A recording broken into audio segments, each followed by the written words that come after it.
morning, good afternoon, good evening from wherever you are today watching this video. I've got a small little project that I want you to do between now, which is Wednesday, and let's say Wednesday of next week, so it gives us a week. The project is numbers. So what I want you to do, and I'm going to set up a Padlet page where you can put those images in to the Padlet page for us to have a look at and get some idea on your compositions, because that's basically what we're looking at. So this project is a numbers project, and what I want you to do is to go out and find numbers outside. Anywhere. They could be numbers in nature, numbers in the urban environment, anywhere. Just images which have got a number associated to them. And we're going to have a look at some images now, okay, so that we can get the rough idea of what we want you to do. But what I want you to do is get about 4 or 5 different images with the composition based around numbers. It's not a test or anything like that. I just want to have a look at what you can do so far.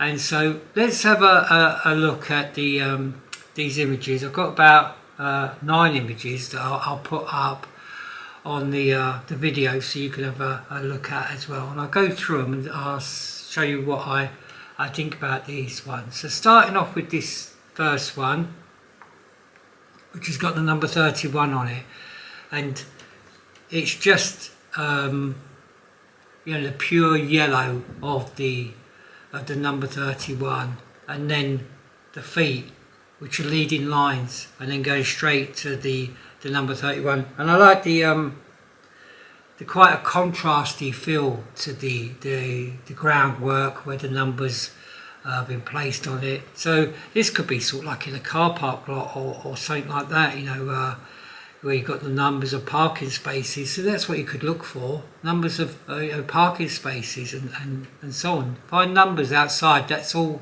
I'm looking for in this little bit of an exercise, if you want to call it an exercise, just something like that, just to see how your compositions are going and stuff like that. And it could give us something to talk about, when you come along of the week of the 26th.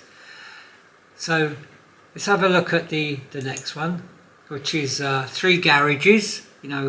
I quite like the contrasting colours that they've got in this image, where you've got the blue, the yellow and the white, and then the tone of green, which is framing those garage doors and stuff like that. So we've got a lot of colour working in this one, and I like the shapes as well which are happening in this image, and really simple leading lines, all over the place in this one. The crack in the floor where the garages are. The 4 yellow posts can be leading lines. Even the slats on the garage doors are leading lines to each of the other garage doors. And then the section at the top with the green where it's coming down, the planks there or whatever material they are, it's leading down to the garage doors. So I quite like this one in terms of the colours which are being used, and they all complement each other, all work together and so on. But I like the shapes in it, the colours and the patterns and everything else in there. So it's quite a simple composition, but a really quite effective one. So again, numbers outside, so that's what we're looking for. This one here with the brick wall, I like the contrast between sort of like the black and the white, and the 21 white on the black background, and the black 21 on the white background. That's quite, whoever done that, must have been a creative person, I suppose, at the end of the day. But I quite like that one, simple shot, and how the bricks become leading lines to those numbers there, to and away from the actual numbers, and the uprights in it. And I like the fact that it's quite vignetted, so that there's dark in the corners, which then push you in to where those numbers are. So simple little techniques like that that we're going to be looking at and dealing with when you come to the university, leading lines, compositions, directing to you to a point of the composition that you want the viewer to look at. So that one's quite a nice one. The simplified tone of this one, the big red 34, and then the plant just coming in from the corner and leading across, dissecting the 34. So those colours complement each other with the red and the green, and they work together. And then you've got the leaves which create in pattern, and the leading line of the plant as it finds its way through the picture, almost going from one corner to another one. So the composition of that one, simple as it is, really is effective. And most of these images that I'm showing you now are really quite simple compositions, but work quite effectively. This one where you've got the sheep with its number on its side, number 11. But again, you know, you look at those colours which are in the image. You've got the red and the green, or greeny blue. But you know, the grass where the sheep is obviously eating from, the red and the green working together. But I like the layers what are in this image as well. You know, the grass, and then you've got the dark earth behind the grass, and then the white cliffs and the grey clouds and the horizon. Look at the horizon, it is straight within the image, and this is sometimes things where little things go wrong with pictures, where people are concentrating on the foreground and they forget about the background. So you've got to keep, obviously, when you're doing sort of like landscape work or anything which has got a straight line going across the image, you know, horizons. Make sure you keep those level. Don't have them wonky, unless you're actually doing that for some kind of effect, you know, putting stuff on the squid or whatever it is, you know. So yeah, simple, effective. Just like this next one where we've got the logs in the image and the number being quite small, 243 in the corner. It's almost going out of the frame, but it's bold and it's effective, and it works really well within the image. You know, all those circular shapes coming towards you, so they're leading towards you. So not only have we got texture, we've got pattern going on within this image here.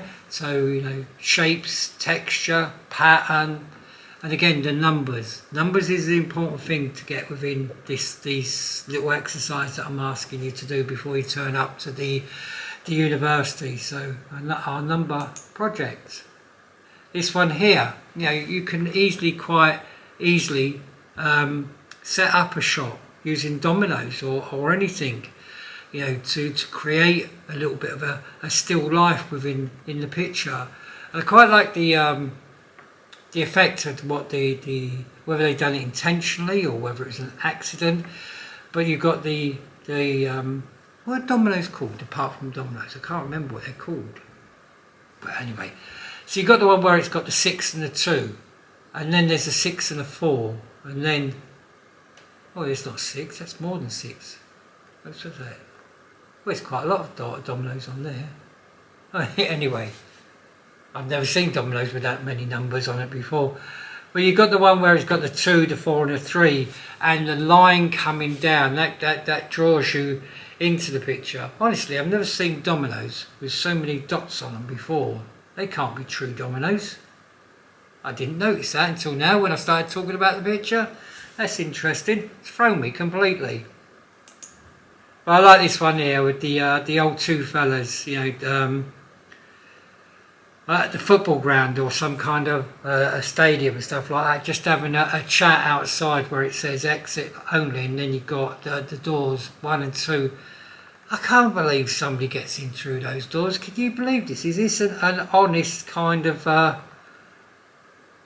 blimey, how does anybody get in through those doors, those doorways there? It's got to be a bit of a joke, isn't it, really? But anyway, it's got 1 and 2 in it, or 12. Which would you want? Gate 12 or gate 1 and 2? We don't know really, do you, at the end of the day? But I'm just amazed at the size of those doors and how anybody could get through. I don't think I would be able to get through them, eh? But yeah, simple pictures like that. Again, the colours. You know, you've got the red of the jacket of one fella, and the blue, and then, you know, the nice textured background where they're standing against the wall. And you can always, it's almost like a story is happening. You can see that the fella in the red is telling something to the other fella. They're engaged with each other. You know, a story's been carrying on between the two of them. So it's good storytelling which is going on. And it's amazing the size of those doors. That's good storytelling as well. Yeah, I don't think I'll be able to get through them. And again, another simple one, speedo on in a car. So you could quite easily go and photograph a speedo in a car.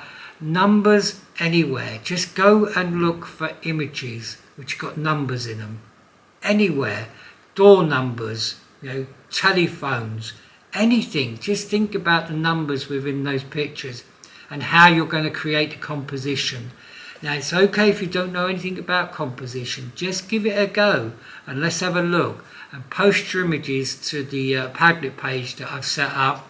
The link for it will be in the email that this video is coming via of. So just click on it. Just throw your pictures up. I mean, you don't have to put your name to them and stuff like that, because it'll be all anonymous at the end of the day. So we won't know whose pictures they are unless you want to fess up to them. You're that proud of the images that you're going to actually fess up to them. But you can just post them up there. Nobody will know whose images are whose, so there will be no criticism. It's just a simple exercise that I want to do, just to have a look to see what kind of images that you can produce, because that helps me at the end of the day in being able to decide, you know, what kind of help you actually need, if any, you know, in terms of your photography. You could all be fantastic, brilliant photographers for all I know at the end of the day. But yeah, so I'm looking forward to seeing what you're going to bang up, what you're going to put up on the old page there. And I'm looking forward to meeting up with you as well. You know, meeting you on the 26th if I don't see you beforehand. But anyway, bye for now. Have a good week. I'll see you soon.